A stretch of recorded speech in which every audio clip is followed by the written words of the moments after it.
presentamos Tiempo de Dios con el pastor Ezequiel Molina Hijo.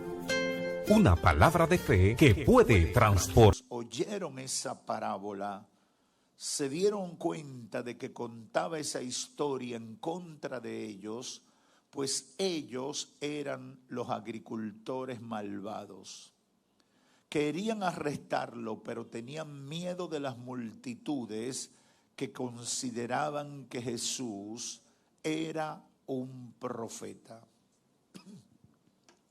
Reina Valera, y oyendo sus parábolas, los principales sacerdotes y fariseos entendieron que hablaba de ellos, pero al buscar cómo echarle mano, temían al pueblo porque éste le tenía por profeta. Pueden tomar asiento.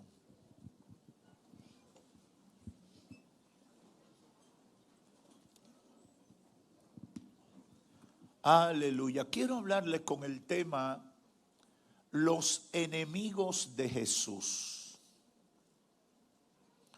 Yo no sé cuántos han pensado si Jesús tenía enemigos. Yo sé que cuando uno parte, ¿verdad?, del concepto general de lo que dice la gente, aunque sea de palabras, en la cultura influenciada por la Biblia, por el Evangelio, por el cristianismo, para nosotros podría resultar difícil concebir que alguien pudiera convertirse en enemigo de Jesús. Y esa idea parte de la realidad de que todo lo que Cristo hizo fue para bendición de la gente. Cristo predicaba buenas noticias a la gente. Le daba esperanza al que la había perdido.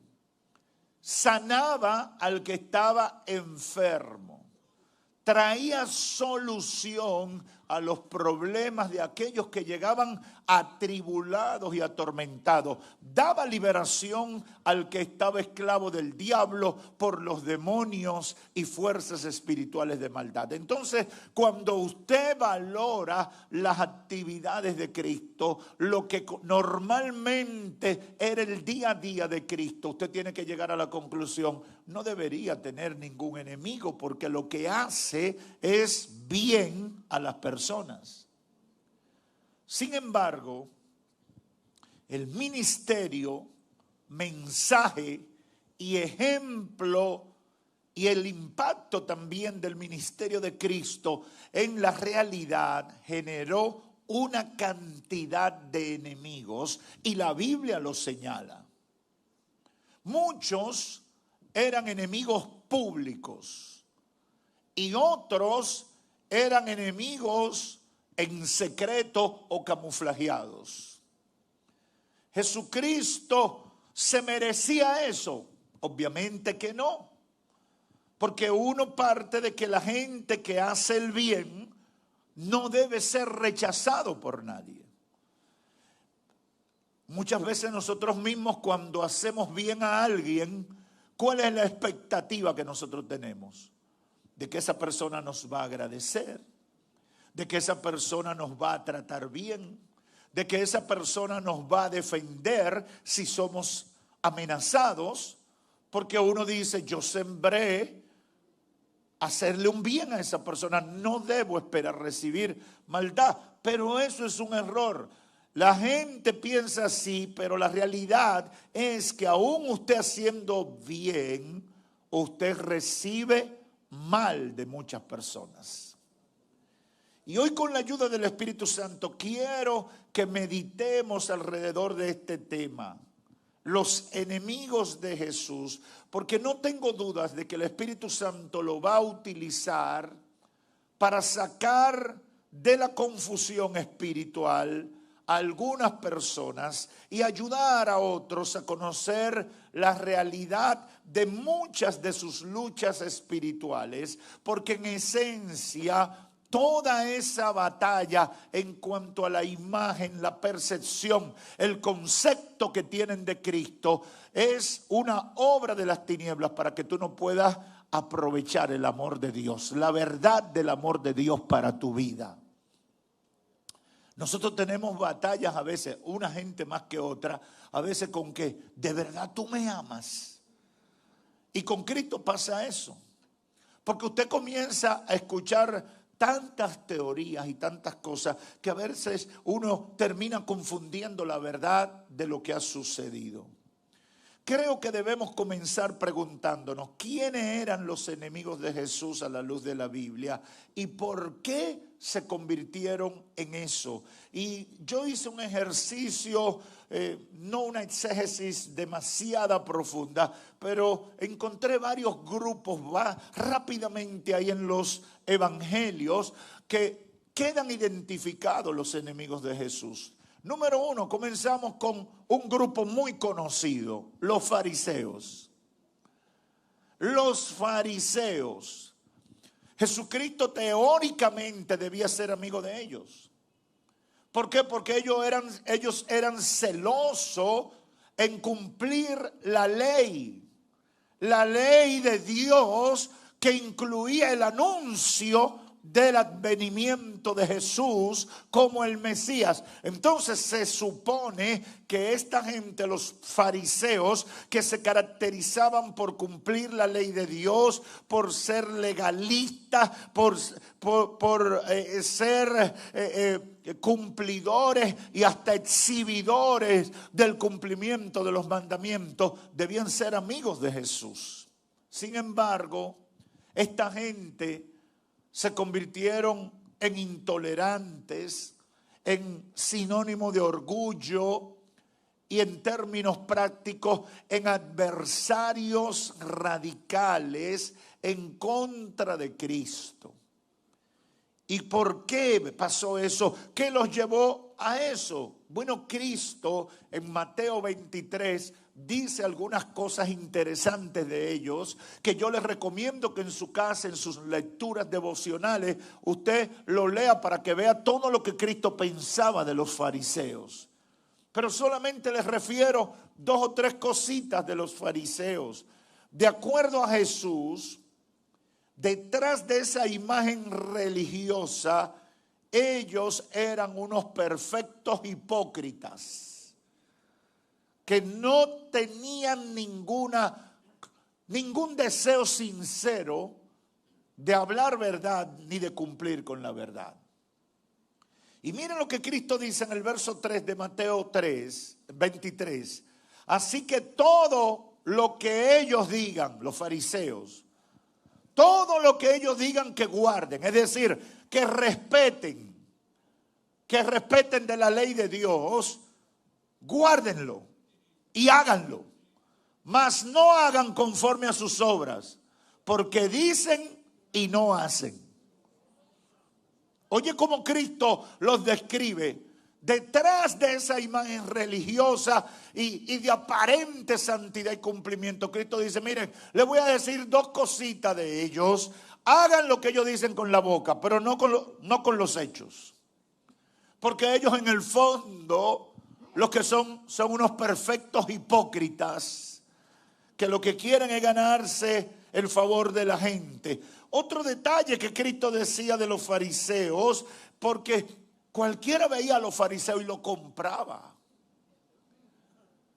Un día tuvieron un tema con Cristo porque los discípulos comieron sin lavarse la mano.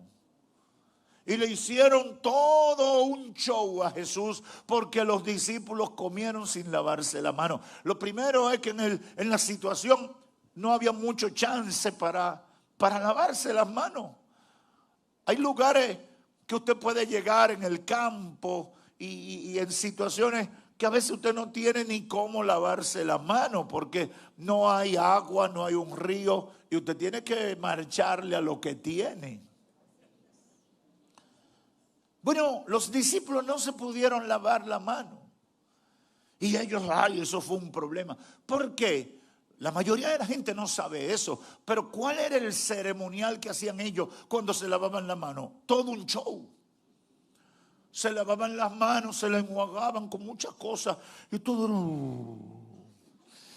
Y después iban así, con la mano así, para que se la secara el viento. El lío lo que querían era que todo el mundo se diera cuenta que ellos se lavaron la mano y que ellos eran santos y temerosos de Dios. Si usted conoce gente así, es pura coincidencia.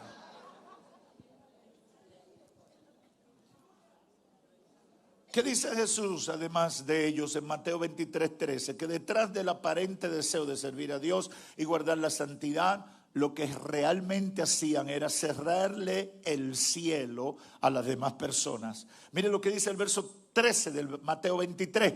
Mas hay de vosotros, escribas y fariseos, hipócritas, porque cierran el reino de los cielos delante de los hombres, pues ni entráis vosotros, ni dejáis entrar a los que están entrando. Son de esa gente, ellos son tan buenos y ellos exigen tanto que ellos se la ponen difícil a todo el mundo, pero ellos tampoco van a entrar por malo. Pero hablan tanto y la ponen tan difícil que no dejan entrar a los otros. Y vuelvo y repito, si usted conoce gente así, es pura coincidencia. Otra característica, a partir de una posición religiosa o de influencia espiritual, se aprovechaban de la gente indefensa. Verso 14, mire cómo dice Jesús: ay de ustedes que escriben, fariseos, hipócritas, porque devoráis las casas de las viudas y como pretexto hacéis largas oraciones, por esto recibiréis mayor condenación. Yo sé que el 90% de la gente que lee la Biblia no sabe lo que está diciendo ahí. Porque a veces leemos la Biblia y no entendemos y seguimos así. Y años van y años vienen y no entendemos. Ay de vosotros, escribas y fariseos, porque devoráis las casas de las viudas y como pretexto hacéis largas oraciones. Por esto recibiréis mayor condenación. ¿Usted sabe qué es lo que hacían? Iban a las casas de las viudas, que socialmente eran gente desamparada, y lo que iban a hacer supuestamente oraciones, para al final terminar quitándole lo poco que tenían. En nombre de Dios. En nombre de Dios. Vine a hacer esta oración por ti para que te sientas bien y animada. Ya tú sabes, son 1,000 pesos. ¿Usted cree que eso es de ahora? A Cristo le molestaba eso y por eso Mateo 23 hay que leerlo para que uno darse cuenta cómo el Señor desnuda a este grupo. Ahora, ¿por qué eran enemigos de Jesús? Porque Jesús no iba de acuerdo con la falsedad con la que ellos decían servirle a Dios. Esa es la realidad. Pero no me voy a quedar en los fariseos, voy a hablar de otro grupito de enemigos de Cristo, los saduceos. Yo no sé cuánto han oído hablar de los saduceos, pero era un partido adversario a los fariseos. Eran enemigos de los fariseos siempre y cuando no había que ponerse de acuerdo para atacar a Jesús. Si había que atacar a Jesús, ellos se unían a los fariseos. Pero entre ellos peleaban muchísimo. Los saduceos dominaban o eran dominados o estaban integrados por clases sociales más acaudaladas que los fariseos. Había mucha gente rica. Fundamentalmente no creían en la resurrección, no creían en los ángeles y tampoco creían en los demonios. Terminaron negando el poder de Dios, asumiendo las enseñanzas de Aristóteles. Recuerden que en el primer siglo las influencias del mundo helénico o de la cultura griega eran muy fuertes, porque el imperio griego es el que le cede o el que precede al dominio del imperio romano. Por tanto, la cultura estaba permeada por el pensamiento griego. Entonces los saduceos creían en las enseñanzas de Aristóteles, que en términos prácticos planteaba que lo que no podía ser demostrado no era verdad. Por tanto, los saduceos pensaban de esa manera. Mire lo que dice Mateo capítulo 3, verso 7. Al ver él que muchos de los fariseos y de los saduceos venían a su bautismo, Juan está hablando, les decía: generación de víboras, ¿quién os enseñó a huir de la ira venidera? Y mire lo que dice Mateo 16, verso 1 en adelante. Vinieron los fariseos y los saduceos para tentarle y le pidieron a Jesús que le diera señal del cielo. Mas él respondiendo le dijo: cuando anochece, ustedes dicen buen tiempo, porque el cielo tiene arréboles. Y por la mañana hoy habrá tempestad, porque tiene arréboles el cielo nublado. Hipócritas, sabéis distinguir el aspecto del cielo, mas las señales de los tiempos no podéis. Y Jesús le dijo: mirad, guardaos de la levadura de los fariseos y de los saduceos. Ellos le estaban pidiendo señal a Jesús. Demuestra que tú eres el Mesías, demuestra que tú eres el Hijo de Dios. Y Cristo con esta explicación le está diciendo: ustedes están cansados de ver lo que yo hago.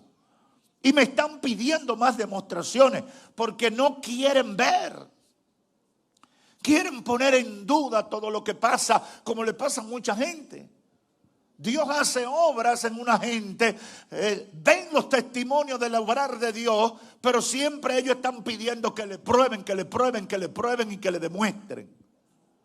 Así eran los saduceos, porque en el fondo ellos creían en lo que decía. Ellos estaban negados a creer porque más seguían a Aristóteles que lo que decía la palabra de Dios. Hay un tercer grupo que encontramos que son los herodianos, seguidores de Herodes. Este grupo no era como los fariseos, que eran los bulteros. Los fariseos eran los bulteros, los allantosos en materia de fe. Los saduceos eran los que se consideraban iluminados. Ahora los herodianos son la gente que tenían intereses ligados a Herodes, el rey Herodes. Estos son los que sus intereses y sus conexiones con el poder político,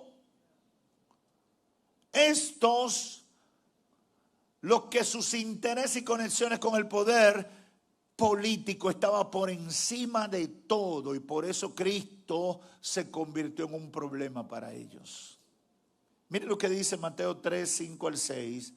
Entonces, mirándolos alrededor con enojo, entristecido por la dureza de sus corazones, está hablando de Jesús, porque lo estaban cuestionando, porque quería sanar a un hombre que estaba enfermo con una mano seca. Y dice: entonces mirándolo alrededor con enojo, entristecido por la dureza de sus corazones, Jesús dijo al hombre: extiende tu mano. Y el hombre la extendió y la mano le fue restaurada sana. Y salidos los fariseos, tomaron consejo con los herodianos contra él para destruirle.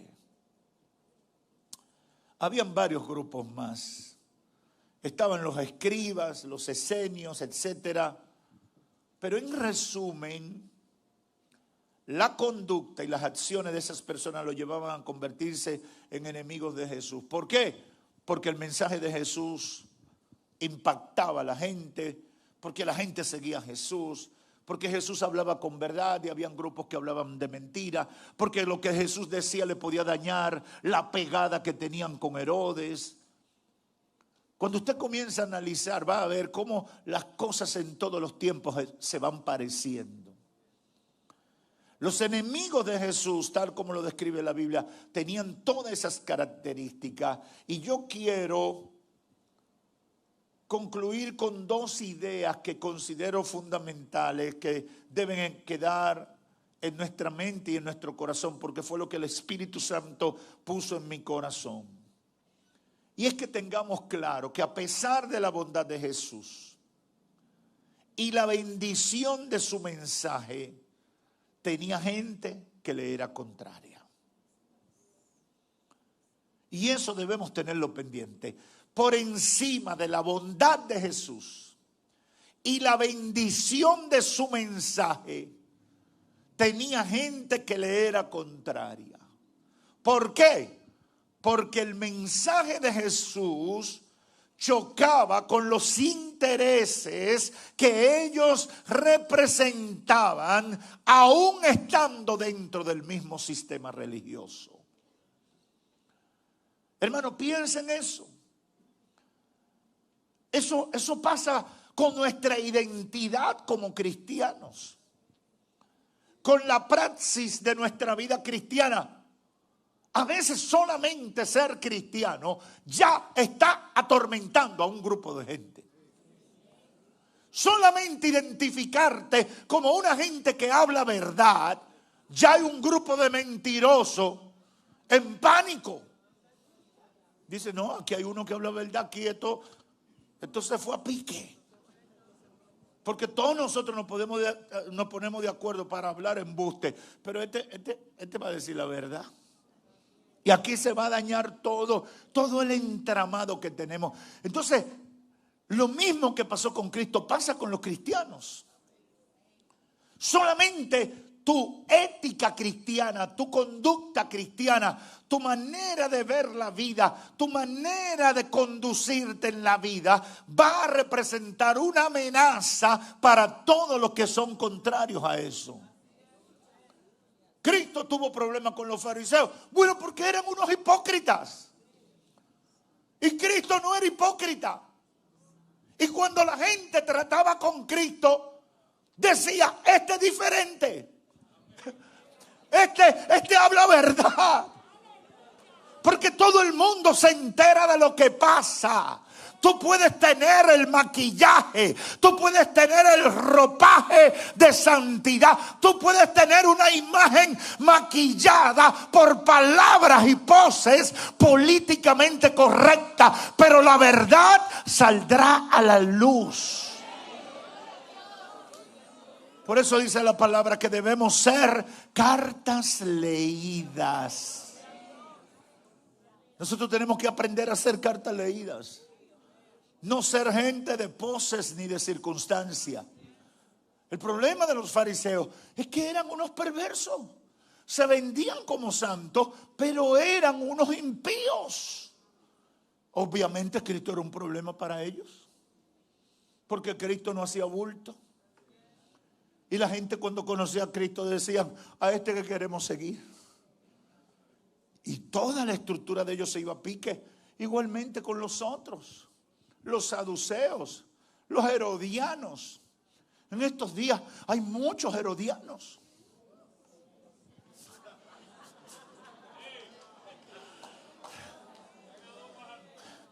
Que todo lo que tú dices a ellos les molesta.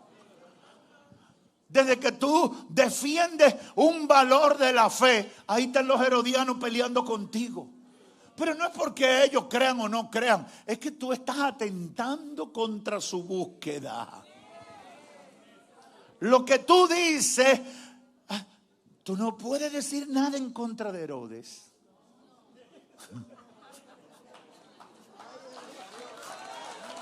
Ni siquiera que le moleste a Herodes. Porque si tú dices algo en contra de Herodes, los herodianos te quieren arrancar la cabeza, porque no es que ellos aman a Herodes, ni te odian a ti. Ellos aman sus intereses. ¿Por qué se convirtieron en enemigos de Jesús? Porque el mensaje de Cristo chocaba con los intereses que ellos representaban, aún estando dentro del mismo sistema religioso. ¿Por qué se convirtieron en enemigos de Jesús? Porque el mensaje de Jesús traía sanidad y liberación a las vidas de las personas. Óigame, hay gente que no quiere que tú seas sano. Hay gente que no quiere que el Señor te liberte de las cadenas que te atan. Hay un infierno, hay un diablo y sus demonios que quieren verte arruinado siempre. Y cuando Cristo llega y trae sanidad y liberación, eso se convierte en un problema. Porque no quieren tu bendición. ¿Por qué se convertían en enemigos de Jesús? Porque traía sanidad y liberación a las vidas. Porque la gente creía en Jesús. Y más que todo, hay un detalle en Mateo 7 que siempre para mí creo que es una de las referencias más importantes. Y es que Jesús reconoció, la gente reconoció que había autoridad en las palabras de Cristo. Mire cómo dice el verso 28 de Mateo 7. Cuando terminó Jesús estas palabras, un discurso que estaba diciendo Cristo. Cuando terminó Jesús estas palabras, la gente se admiraba de su doctrina, porque les enseñaba como quien tiene autoridad y no como los escribas. Aleluya. Oh, gloria a Dios. ¿Por qué? Porque la autoridad viene a partir de la comunión con Dios, el respaldo del Espíritu Santo de Dios, y viene por el respaldo del testimonio. Y no hay cosa que moleste más que esa. Hay gente que te está hablando de Dios y tú sabes que tú te duermes escuchándolo hablando de Dios porque tú no sientes nada. Tú lo que sientes aburrimiento, tú lo que sientes cansancio, tú lo que quieres que se calle para salir de él rápido. Pero cuando alguien te está hablando con la autoridad de Dios y tú eres un pecador y el corazón comienza a latirte más rápido de la cuenta, tú dices, ese tiene algo que penetra lo más profundo de mi ser y trastorna todo lo que el diablo ha establecido en mi vida. Y aunque no se convierta, sabe que estás hablando con autoridad de parte de Dios. Aleluya. Hoy el Espíritu Santo a través de esta palabra nos advierte para que no nos dejemos engañar por los enemigos de Jesús. No podemos dejarnos engañar por los enemigos de Jesús, sobre todo en un tiempo donde hay tantas noticias falsas. Los enemigos de Jesús están buscando oportunidad para crucificarlo otra vez. Los enemigos de Jesús están buscando oportunidad para presentar una idea distorsionada de su mensaje, para que digan, la gente piense que Jesús dijo una cosa por otra. Los enemigos de Jesús están buscando trastornar la imagen del evangelio, para con ello alejar a la gente del plan de salvación que Cristo ha preparado para ellos. No podemos permitir que los enemigos de Jesús dominen la narrativa, hermanos. Y esto quiero aclararlo. Hay que decir la verdad de Dios. Yo siento mucha preocupación por la actitud de muchos creyentes, que cuando se enfrentan a los fariseos, cuando los fariseos comienzan a hablar, cuando los saduceos comienzan a influir, cuando los herodianos comienzan a atacar, en vez de ellos hablar de Cristo, se enmudecen. Y el llamado del Señor es, no puedes callar. Tienes que hablar la verdad de Cristo.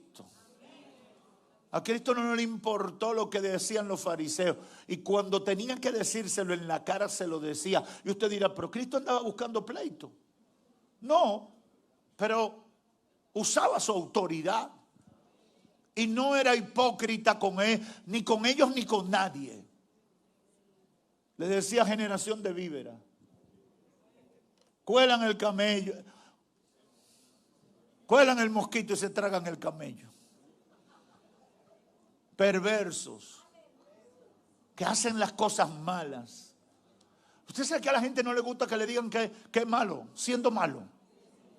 Porque todo lo malo creen que son buenos. O por lo menos quieren que el otro crea que es bueno. Mire, si usted es malo, punto.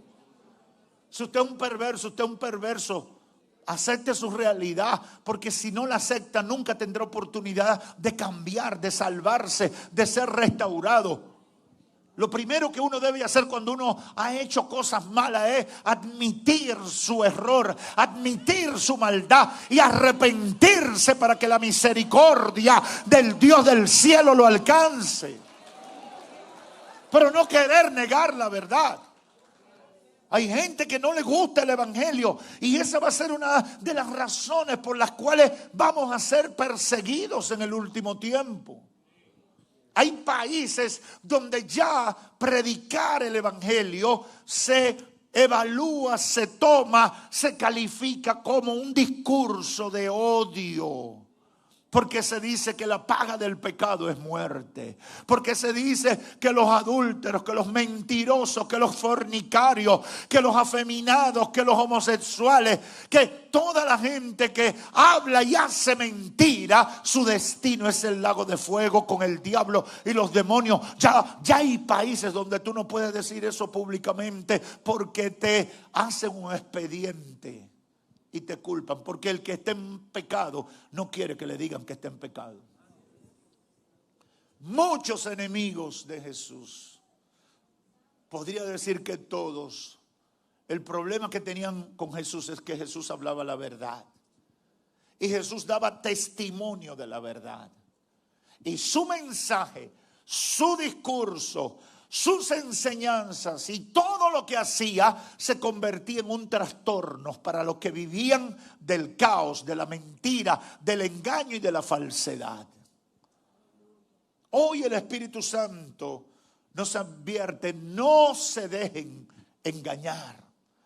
Los enemigos de Cristo están buscando oportunidad para crucificarlo otra vez, para presentar una idea distorsionada de su mensaje y de su evangelio, para con ello alejarte del plan de salvación que Cristo ha preparado para ti. No puedes permitirlo. No puedes permitirlo. Y tienes que defender la fe y los valores cristianos, no importa las consecuencias. Yo tengo que decir que es pecado hablar mentira, aunque un amigo poderoso se ponga enojado conmigo. Porque esa es la verdad. Yo tengo que decir que los idólatras y los mentirosos no van al cielo. Aunque haya gente que se moleste. Hay gente que no quiere que uno lo diga, pero hay que decirlo, hermano. Yo tengo que decir que yo defiendo al pueblo de Dios, a Israel, aunque haya gente que le moleste.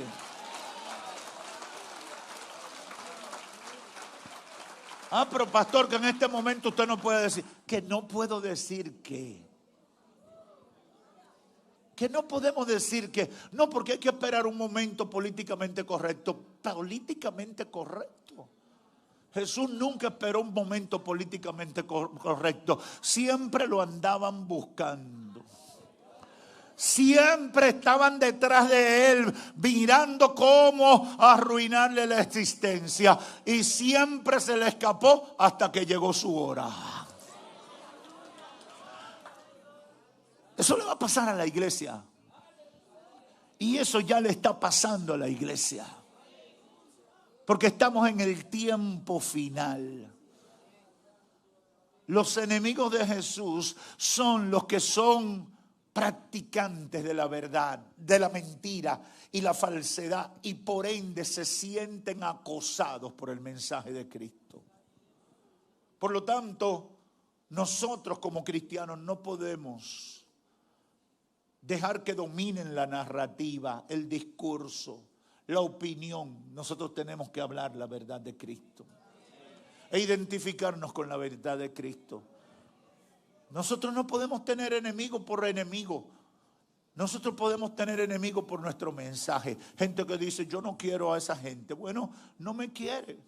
Pero esto es como la lenteja. Si quiere lo tomas. Pero es la realidad, hermanos. No dejemos que el mensaje distorsionado de la imagen de Cristo, de la verdad del evangelio, de lo cristiano, de la iglesia del Señor, quede en el anonimato porque tú no quieres abrir tu boca. Alguien me dijo en estos días: pastor, ¿y por qué usted está en contra de la gente que piensa diferente a usted en el tema del aborto? Digo yo, porque nosotros no queremos apoyar a gente que promueve el asesinato de niños no nacidos. Porque como quiera eso es homicidio. Y dice la Biblia que los homicidas no entrarán en el reino de los cielos. Pero eso es discriminación. No, tú elegiste apoyar eso. Tú eres el que te está exiliando. Tú eres el que te está poniendo en contra. No, porque usted como pastor debe tratar a todo el mundo chévere. Ay, cañajo, decía mi abuela.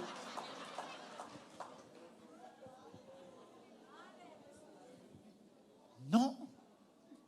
Cuando Jesús llegó al templo y encontró todos los mercaderes impidiendo que la gente entrara al lugar de adoración a Dios con energía, le viró la mesa y los sacó a todos para afuera, fueran discriminación o no fuera discriminación, porque no podía comulgar ni aceptar esa falsedad y ese mercantilismo.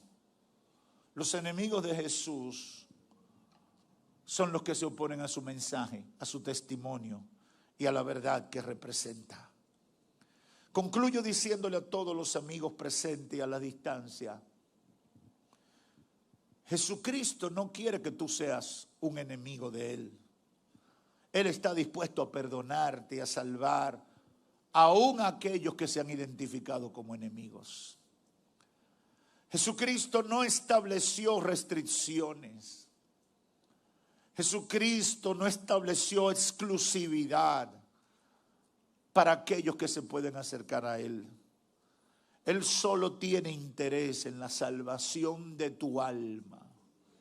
Y cuando te confronta, no lo hace solo para hacerte sentir mal, sino para que eso que sientes sea el principio de tu restauración, sea el principio de tu cambio de vida, sea el principio de una reflexión profunda y sincera para conectarte con la verdad de lo que Dios tiene para ti, del buen plan de Dios para tu vida. No sigas enemistado con el Señor porque no te gusta su mensaje. No sigas alejado del Señor porque no te gusta su testimonio. Revisa que lo que ha pasado es que tú te has alejado de Dios. Has decidido vivir en contra de los mandamientos del Señor. Y lo único que necesitas hacer es como el hijo pródigo, volver en sí y decir: me levantaré y voy a ser restaurado. Hoy el Señor te dice: levántate y restaura tu relación con el Señor. Restaura esa amistad perdida con el Señor. El Señor no tiene restricciones para ti. No es exclusivista, solo quiere tu salvación. Lo que te separa del Señor es una decisión. Conviértete a Cristo. Entrégale tu vida a Cristo. No seas más enemigo de Jesús. Entrégale tu vida a Jesús hoy y comienza una relación personal con Él. Eso cambiará tu vida para siempre. Que Dios te bendiga. Padre, gracias. He dado lo que pusiste en mi corazón y he tratado de comunicarlo de la mejor manera. Sella esta palabra en la mente y los corazones para que no la olviden. Que la palabra viene para llamar la atención a la corrección, a encauzar nuestras vidas por el sendero. Que la aceptemos humildemente siempre, que la asimilemos para que lo